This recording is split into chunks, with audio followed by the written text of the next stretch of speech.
Сәлем Айша, лицейдегі алғашқы оқу жылында біраз қиналыпсың. Сол туралы айтып өтсең. Сәлеметсіздер ме, құрметті лицей ұжымы.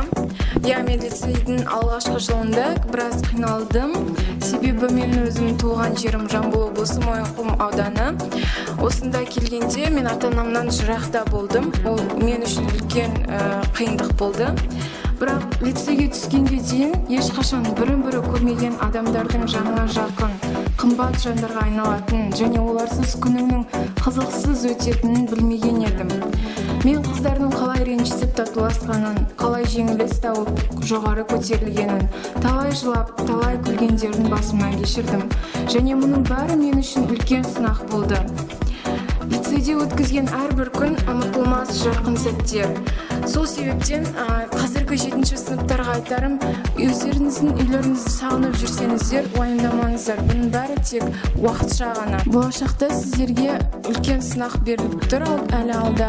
Сол сынақтардан сүрінбей, тек шыдамдылық пен сабырлықтың арқасында ғана өте аласыздар. Сол себептен ата-анасын сағынып жүрген қыздарға айтарым, ол тек уақытша ғана. Ал қазір 10-шы сынып оқушысы Айша лицей өміріне толықтай үйреніп, лицейіміздің президент атануға үміткер. Ал басқа да сен секілді 50 қыздың арасынан суырылып шыға алатындай артықшылығын қандай деп ойлайсың?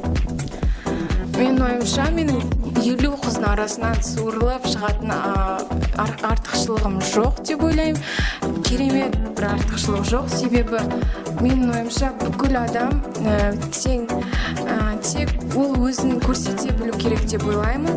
Мысалы мен алтын белгіге үміткермін. Бұл тек жақсы оқудың арқасында осындай алтын белгіге үміткер болып отырмын. Және мен өзімді жауапкершілігім мол деп санаймын. Егер мен президент болсам, айтқан іс-шараларымды орындауға тырысамын.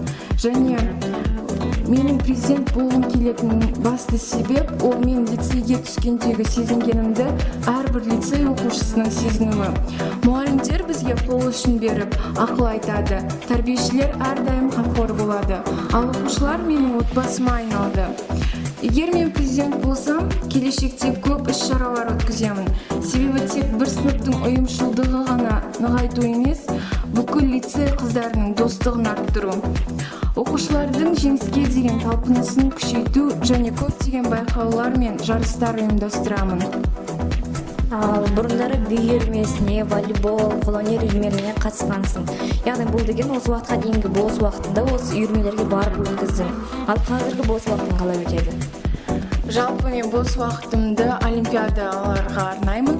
2 олимпиаданы қатар алып жүремін, ағылшын және түрік тілі. Болашақта болатын түрікше олимпиадаларына қатысамын деген үміттемін. Және де ағылшын тілінен облыстық республикалық олимпиадаларға қатысып, жүлделі орынмен қайтамын деген мақсат қойып отырмын. Бос уақытымды тек сабақ оқып қана емес, ас мәзірі деген көптеген үйірмелерге барып қатысамын. Енді осыдан жаңадан ашылып жатқан. Егер мен президент болсам, маған үлкен жауапкершілік мойныма артылып отыр. Сол себептен тек сабаққа көңіл бөлмей, осы жауапкершілікті жақсылап өткіземін деп ойлаймын. Сен туралы ақпарат жинаған кезде ең бірінші ол анкеталық сұрақтар болатын. Сол анкеталық сұрақтарға берген жауабыңда жатақханада Wi-Fi қостыру керек деп ойлайсың. Бірақ оны белгілі ғана уақытта қолдануға рұқсат беруді ұйымдастырамын дедің. Осы туралы толығымен айтсаң. Қыздарға жатақханада Wi-Fi керек, себебі хafta соны қалатын қыздар да бар. Және егер мұғалім бізге үй тапсырмасын берсе, біз оны кейде интернет жоқ болады, сотка абылада болады, және ол кезде бұл проблеманы қалай істейміз деген ой туындайды.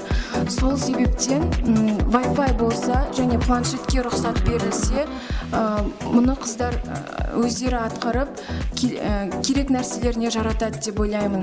Бірақ Wi-Fi-дің айтып кеткендей белгілі ғана уақытта қолдану, мысалға кешкі сағат 5 пен 6-ның арасында және 9 пен 10-ның арасында.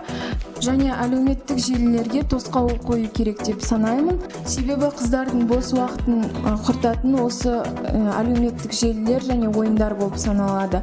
Мұны егер мен президент болсам, мұны қолға аламын және абылалар мен мұғалімдер де осыны қолға алады деген үміттемін.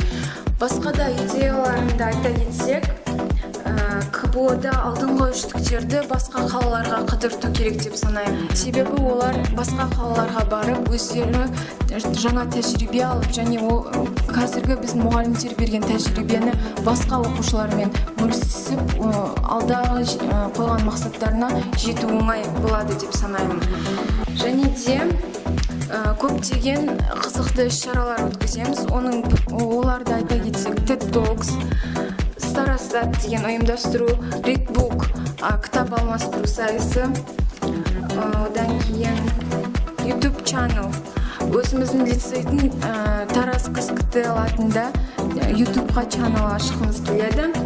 Одан кейін жетімдер және қарттар үйіне қол ұшын бергіміз келіп отыр. Лицейде көптеген қайырымдылық күні лицейдің арасында,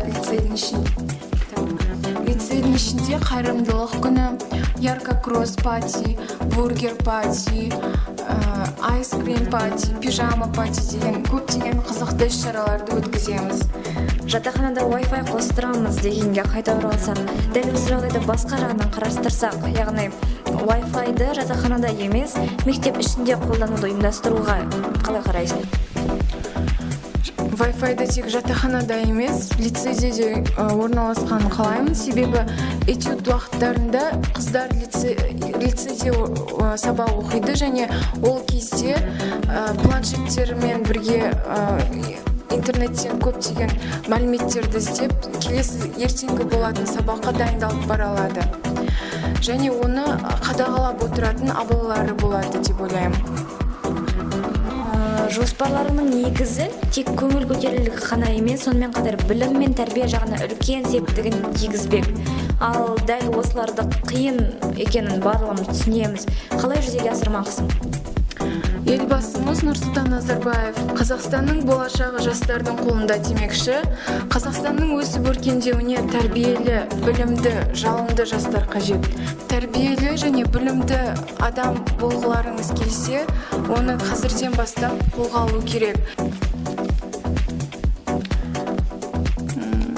Тәрбие мен білімді жүзеге асыру үшін тек, білемін, жалғыз мен оған күшім жетпейді. Оған біздің тәрбиешілердің, мұғалімдердің және осы оқушылардың, яғни біздің лицей қыздарының өздерінің үлестері керек.